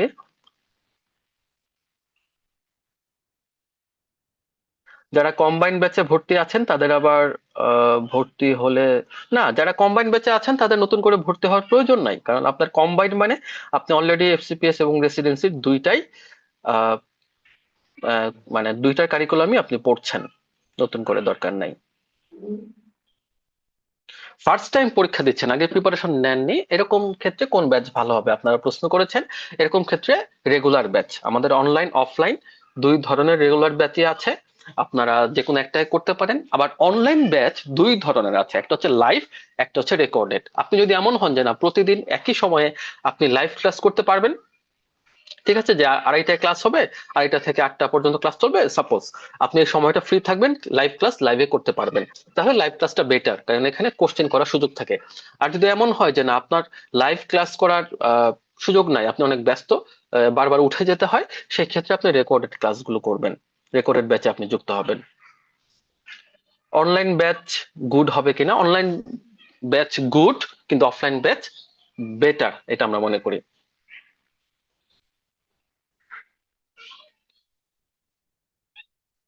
উম,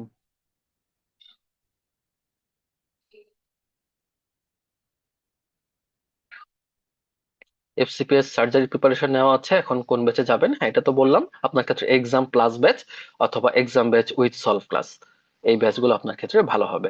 আর যদি ক্লাস করতে ভালোবাসেন, যে না একটু বেশি ক্লাস করতে চাই, র্যাপিড রিভিশন ব্যাচে ভর্তি হতে পারেন। র্যাপিড রিভিশন মানে যে আপনি সবগুলো টপিকে, সরি, সবগুলো সাবজেক্টে ক্লাস করবেন, কিন্তু শুধু ইম্পর্টেন্ট টপিকগুলো আপনাকে একটু আহ মনে করিয়ে দেওয়া হবে, একটু ছোট করে পড়িয়ে দেওয়া হবে।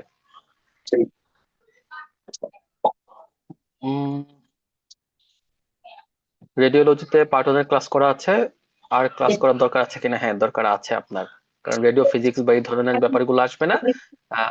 অনেকগুলো সাবজেক্ট যেগুলো রেডিওলজিতে পড়ানো হয় না, মাইক্রো, প্যাথো, এগুলো খুব কম পরিমাণ লাগে পার্ট 1-এ, এগুলো রেসিডেন্সিতে বেশি লাগবে, তাই এগুলো ভালো করে পড়তে হবে।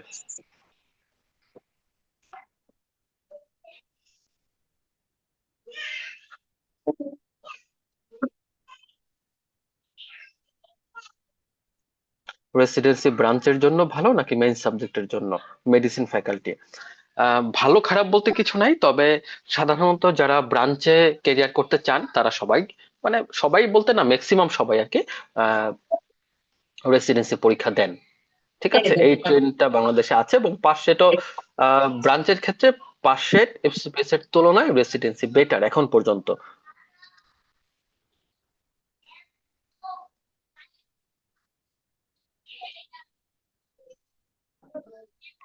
র্যাপিড রিভিশন ব্যাচে কিভাবে পড়ানো হয়? র্যাপিড রিভিশন হচ্ছে এইটা রেগুলার ব্যাচ যেটা, সেখানে একটু ডিটেলস পড়ানো হয়, ঠিক আছে, একটু ডিটেলস বুঝিয়ে শুনিয়ে আস্তে ধীরে পড়ানো হয়। আর যেটা র্যাপিড রিভিশন, এখানে ধরে নেওয়া হয় যে আপনাদের কিছুটা বেসিক পড়াশোনা আছে, আপনাকে ইম্পর্টেন্ট টপিক গুলো বোঝানো হয়, তবে একটু দ্রুত বোঝানো হয়, অত ডিটেলসে যাওয়া হয় না।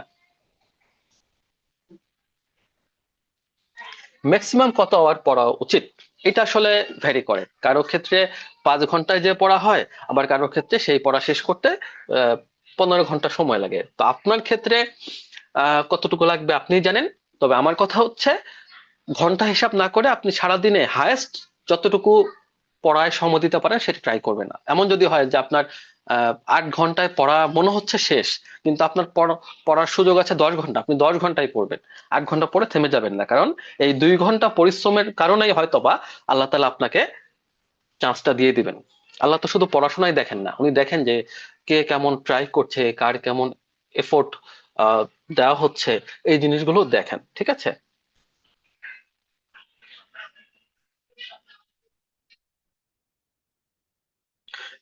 সপ্তাহে 3টা ক্লাস প্যারা হয়ে যায়, 2টা করে নিলে হয় কিনা? আচ্ছা, আপনাদের এক এক ব্যাচ এক এক সময় শুরু হচ্ছে, তো যেই ব্যাচে 2টা করে ক্লাস, কোনো ব্যাচে 3টা করে ক্লাস, এগুলো আসলে আহ সেভাবেই সাজানো, কারণ আমাদের পরীক্ষা তো নভেম্বরে হবে, তার মধ্যে তো শেষ করতে হবে। আমরা তো সপ্তাহে একটা করে ক্লাস নিতে পারলে আরো খুশি, আমাদের উপর চাপ কমে, কিন্তু সেভাবে তো শেষ হবে না সিলেবাসটা। তো এখনকার ব্যাচ গুলোতে 2টা বা কোনো কোনো ব্যাচে 3টা ক্লাসই করতে হবে, নাহলে সিলেবাসটা শেষ হবে না। আপনি তারপরও ভর্তি হওয়ার আগে শিডিউলটি দেখে নেবেন, যেটাতে তুলনামূলক সপ্তাহে কম ক্লাস, আপনি চাইলে সেটাতে ভর্তি হতে পারেন।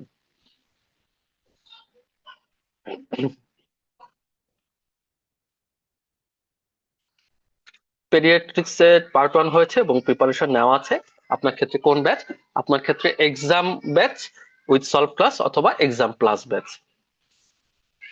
আর ক্লাস করতে ভালোবাসলে র্যাপিড রিভিশন ব্যাচ। র্যাপিড রিভিশনের কি লাইভ ক্লাস হয়? হ্যাঁ, লাইভ ক্লাস হয়।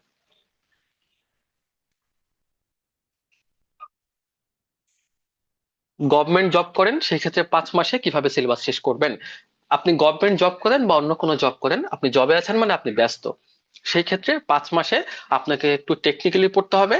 আপনাকে বেশি ইম্পর্টেন্ট জিনিসগুলো 3 স্টার এন্ড অ্যাবভ, এরকম যে বেশি ইম্পর্টেন্ট টপিক গুলো, সেগুলো পড়তে হবে। লাস্ট আওয়ার, এসবি আওয়ারটা ভালোভাবে সলভ করতে হবে। যেগুলো 1 স্টার 2 স্টার বা স্টার নাই, এমন জিনিসগুলো আপনার ক্ষেত্রে পড়ার প্রয়োজন নাই।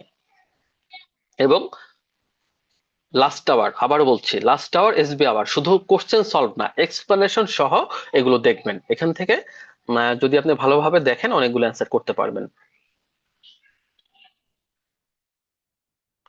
আচ্ছা, একজন প্রশ্ন করেছেন rapid revision versus last hour versus 500 topic, আপনি আহ, কোনটাতে ভর্তি হওয়া উচিত আর কি। ওকে, যাদের প্রিপারেশন কিছুটা গোছানো আছে তাদের ক্ষেত্রে র্যাপিড রিভিশনটা হতে পারে। যে প্রিপারেশন গোছানো, আমি ক্লাস করতে চাই, ক্লাস করলে আমার পড়াটা মনে থাকে, তাদের ক্ষেত্রে র্যাপিড রিভিশন। প্রিপারেশন ভালো নেওয়া নাই, রেসিডেন্সি প্রিপারেশন এখন আমি নিতে চাই, কিন্তু রেগুলার ব্যাচ যেটা, সেটা তো পড়াশোনা অনেক বেশি, অত বেশি আমি পড়তে চাই না, একটু কম পড়তে চাই, তাহলে 500 টপিক ব্যাচ। আরো কম পড়তে চাই, তাহলে লাস্ট আওয়ার ব্যাচ।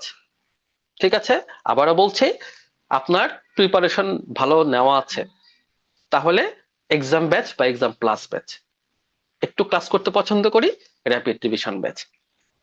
আপনার প্রিপারেশন, রেসিডেন্সি প্রিপারেশন ভালো নেওয়া নাই, অনেক কিছু গ্যাপ আছে, অল্প হয়তো নেওয়া আছে, আপনার ক্ষেত্রে রেগুলার ব্যাচ। কিন্তু রেগুলার ব্যাচ লেন্দি, এত লেন্দি ক্লাস আমার করা সম্ভব না, আমি একটু শর্ট চাই, 500 টপিক ব্যাচ। আরো একটু শর্ট চাই, তাহলে লাস্ট আওয়ার ব্যাচ। আশা করি আমার কথাগুলো বুঝতে পেরেছেন।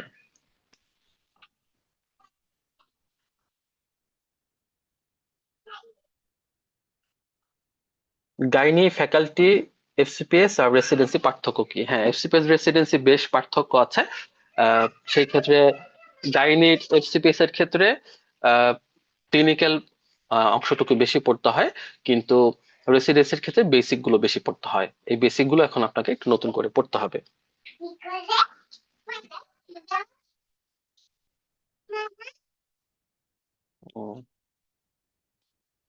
ওকে, হ্যাঁ, বিসিএস যাদের আছে তারা হচ্ছে গভর্নমেন্ট ক্যান্ডিডেট, না হলে প্রাইভেট ক্যান্ডিডেট।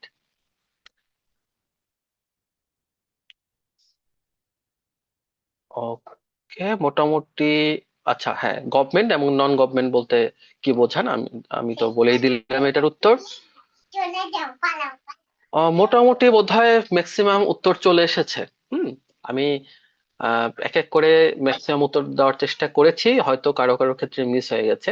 এমএস এর জন্য কি অনলি লাস্ট আওয়ার? না, এমএস এর জন্য আপনার যদি ভালো পড়া আগে থেকে থাকে তাহলে আপনি এক্সাম ব্যাচ বা এক্সাম প্লাস ব্যাচ যুক্ত হবেন। আবারও বলছি, হ্যাঁ, ভালো পড়া না থাকলে রেগুলার ব্যাচ অথবা 500 টপিক ব্যাচ অথবা লাস্ট আওয়ার ব্যাচ। প্রেসিডেন্সিতে প্রতিটি প্রশ্নে 1 নম্বর করে, হ্যাঁ, 200টা প্রশ্ন, 200টা প্রশ্নে 200 নম্বর। তার মধ্যে 180টি থাকবে এমসিকিউ, যার মধ্যে 5টা করে স্টেম। ঠিক আছে, 5টা স্টেম মিলে 1 নাম্বার, এরকম 180টা কোশ্চেন। আর 20টা হচ্ছে এসবিএ, এটাতে 1 নাম্বার করে, মোট 200 নম্বর।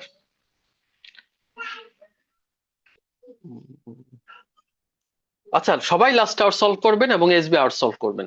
এসবি আওয়ার এবং লাস্ট আওয়ার এই দুইটা সলভ করবেন, হ্যাঁ। আর কারো যদি এসবি এর পার্ল পড়া থাকে আগে থেকে, আপনি এসবি এর পার্লটা রিভিশন দিতে পারেন, লস হবে না। কিন্তু যদি সময় না পান, মিনিমাম রিকোয়ারমেন্ট হচ্ছে লাস্ট আওয়ার এবং এসবি আওয়ার।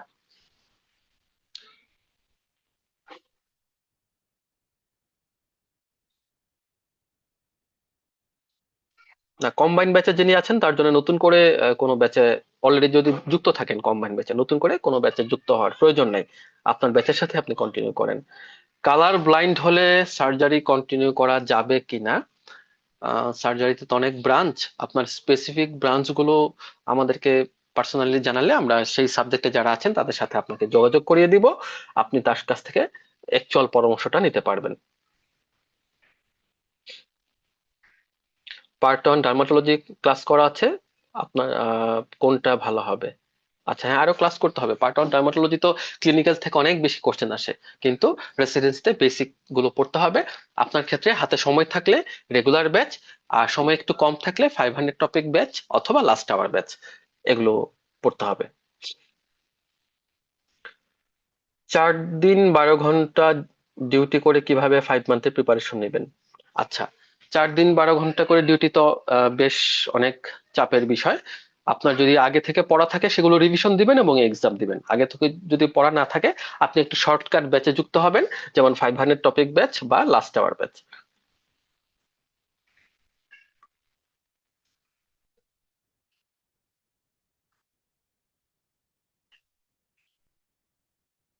আমি পাগল না নাকি?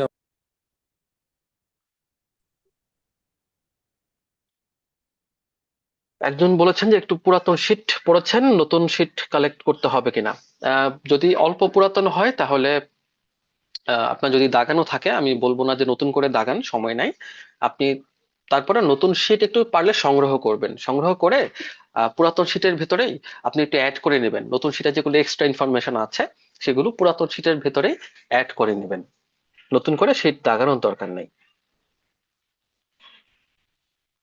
আর কারো যদি শীট টিট দাগানো থাকে, সবকিছু গোছানো থাকে, আবারও প্রশ্ন করেছেন একই উত্তর, শীট টিট দাগানো গোছানো সবকিছু পড়া, এক্সাম ব্যাচ অথবা এক্সাম প্লাস ব্যাচ, এবং একটু ক্লাস করতে পছন্দ করলে র্যাপিড রিভিশন ব্যাচ। এফসিপিএস এর জন্য শীট কেনা আছে।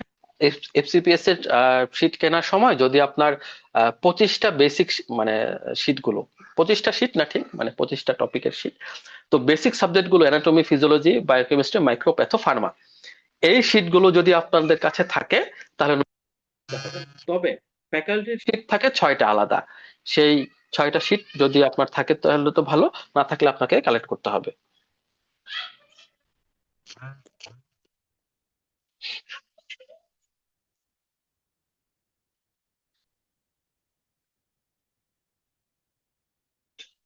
আচ্ছা, একজন বলছেন যে আগের সিপিএস প্রিপারেশন নিয়ে আছে, নভেম্বরে রেসিডেন্সি, ডিসেম্বরে পার্ট 1 দিতে চাচ্ছেন, দেওয়াটা ঠিক হবে কিনা? কেন ঠিক হবে না? আপনি দিবেন, অসুবিধা নেই। আপনি যদি পড়ার সময় পর্যাপ্ত হাতে থাকে অবশ্যই আপনি পরীক্ষা দিবেন। এবং আমি প্রথমেই বলেছি যে আপনাদের উচিত যত সম্ভব পরীক্ষায় অ্যাটেন্ড করা, ঠিক আছে?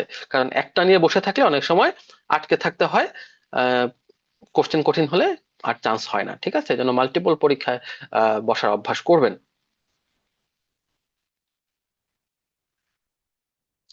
আচ্ছা, একজন বলেছেন ফ্যাকাল্টি শিট কি প্রয়োজন হবে, বেলি লাভ কি এনাফ হবে না? বেলি লাভ ফ্যাকাল্টির ক্ষেত্রে মোর দেন এনাফ, কিন্তু কথা হচ্ছে আপনি যখন পার্ট ওয়ান দেন তখন বেলি লাভটাই হচ্ছে মেইন, এখান থেকেই ম্যাক্সিমাম কোশ্চেন আসে। কিন্তু যখন আপনি রেসিডেন্সি দিবেন আপনার তো বেসিক গুলো অনেক ভালো করে পড়তে হবে, ঠিক আছে? পাশাপাশি যদি আপনি বেলি লাভটা রিভিশন দিতে পারেন খুবই ভালো।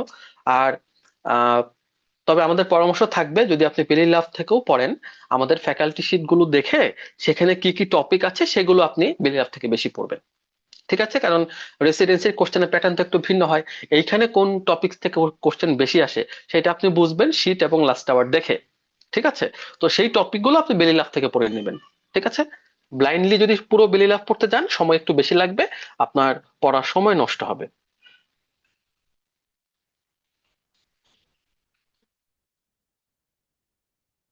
এসবিআই আওয়ার এসবিআই পার্লের ডিফারেন্স কি? এসবিআই আওয়ার হচ্ছে রেসিডেন্সি ডিপ্লোমা ডেডিকেটেড, আর এসবিআই পার্ল হচ্ছে পার্ট ওয়ান ডেডিকেটেড, ঠিক আছে? তো দুইটার মধ্যে বেশ কিছু কোশ্চেনে মিল আছে, আবার কিছু পার্থক্য আছে, ঠিক আছে? তাহলে পার্ল হচ্ছে এফসিবিএস পরীক্ষার জন্য, এসবিআই আওয়ার হচ্ছে রেসিডেন্সি ডিপ্লোমা পরীক্ষার জন্য।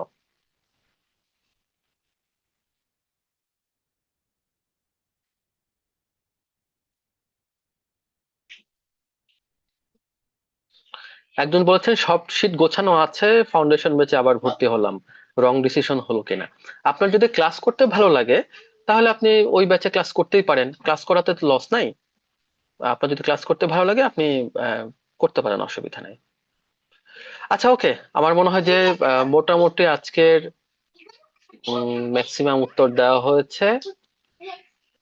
আচ্ছা, আরেক কোশ্চেন আসছে, গাইনিতে এফসিপিএস দিয়েছি, ফ্যাকাল্টির 6টা শীট আর ক্লাস, বাকিগুলোর এক্সাম কোনো ফ্যাকাল্টি ক্লাস আর বাকিগুলোর এক্সাম, হ্যাঁ ফ্যাকাল্টি ক্লাস বাকিগুলো এক্সাম, এটার এই ব্যাচটার নামই হচ্ছে এক্সাম প্লাস ব্যাচ। হ্যাঁ, এক্সাম প্লাস ব্যাচ। অর্থোপেডিক সার্জারিতে এমএস এবং এফসিপিএস এর প্রিপারেশন, হ্যাঁ অর্থোপেডিক্স এর ক্ষেত্রে তো সার্জারি ফ্যাকাল্টি, এই ক্ষেত্রে এফসিপিএস এবং এমএস এর প্রিপারেশন অলমোস্ট সেম, কাছাকাছি আছে। হ্যাঁ, আপনি ইজিলি প্রিপারেশন নিতে পারবেন। ক্লিনিক্যাল কত মার্কস আসে? ক্লিনিক্যাল হচ্ছে সকল ফ্যাকাল্টিতেই এমএস বা এমডি যাই হোক না কেন 40 থেকে 50 নম্বরের আসে।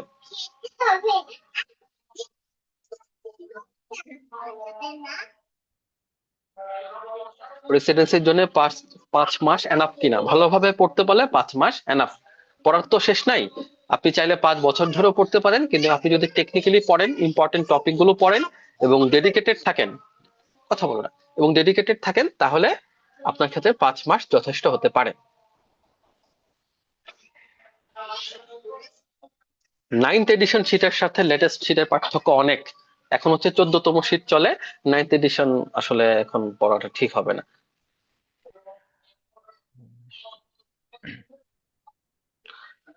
8 ঘন্টা ডেইলি ডিউটি করেন, আপনার ক্ষেত্রে কোন ব্যাচ ভালো হবে? 8 ঘন্টা ডিউটি করলে আপনি যদি দিনে অল্প সময় পড়তে পারেন তাহলে আপনার ক্ষেত্রে 500 টপিক ব্যাচ বা লাস্ট আওয়ার ব্যাচ।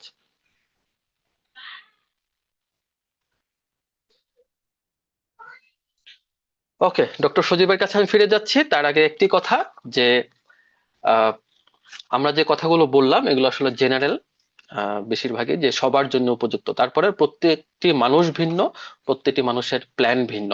আপনার ক্ষেত্রে যদি ব্যক্তিগতভাবে প্ল্যান নিতে কোনো অসুবিধা হয় আমাদেরকে জানাবেন, আমরা আপনাকে আপনার অবস্থা অনুযায়ী ইন্ডিভিজুয়াল প্ল্যান দিতে সহায়তা করবো ইনশাল্লাহ। সবার জন্য শুভকামনা, দেখা হবে পরবর্তী কোনো একটা অনুষ্ঠানে। আসসালামু আলাইকুম। ধন্যবাদ ফয়সাল রাহাত ভাইকে। অনেকক্ষণ ধরে তিনি ধৈর্য নিয়ে সবার প্রশ্নের অ্যান্সার গুলো দেওয়ার চেষ্টা করছেন। তো এবং আমরা ভাইয়ের কাছ থেকে যতটুক শুনে জানতে পারলাম যে আসলে সবকিছুই আপনার নির্ভর করবে আপনি কোন স্ট্র্যাটেজি ফলো করতেছেন, কিভাবে করে আপনার প্রিপারেশনটা নিচ্ছেন।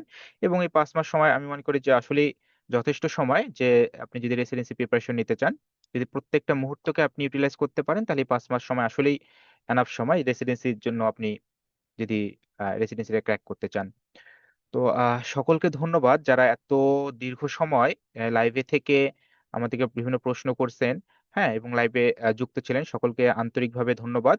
আপনাদের যদি আরো কোনো কিছু জানার থাকে অবশ্যই আপনারা কমেন্ট করবেন। আমরা চেষ্টা করব যে অন্য কোনো সেশন অথবা যে কোনো ভাবে আপনাদের সবগুলো প্রশ্নের অ্যান্সার দেওয়ার জন্য। তো আমি সকলকে আজকে আন্তরিকভাবে ধন্যবাদ জানিয়ে আজকে আমাদের এই সেশনটিকে আহ এখানে সমাপ্ত ঘোষণা করতেছি। আসসালামু আলাইকুম।